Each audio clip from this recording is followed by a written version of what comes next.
Hulikam ang tangkang pananaksak sa isang lalaki habang nasa computer shop sa Tondo, Maynila.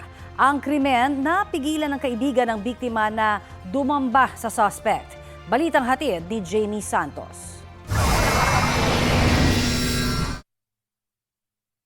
Abala sa paglalaro ang magkakaibigang ito sa loob ng isang computer shop sa Tondo, Maynila, lumapit ang isang lalaki.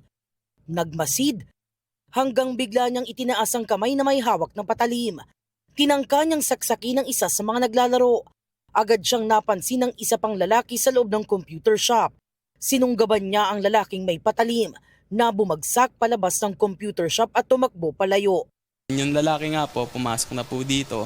Then aninagan po ng aking kaibigan na meron pong patalim sa tagiliran, then sa likod po.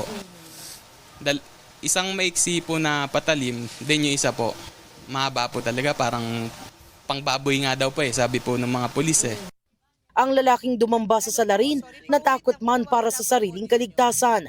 Mas nangibabaw raw sa kanyang isip ang kaligtasan ng kaibigan. Nung una po, inabahan po ako.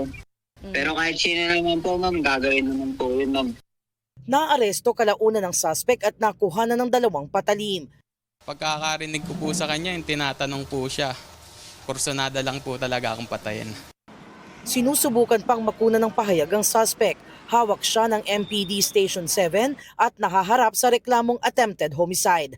Jamie Santos, nagbabalita para sa GMA News.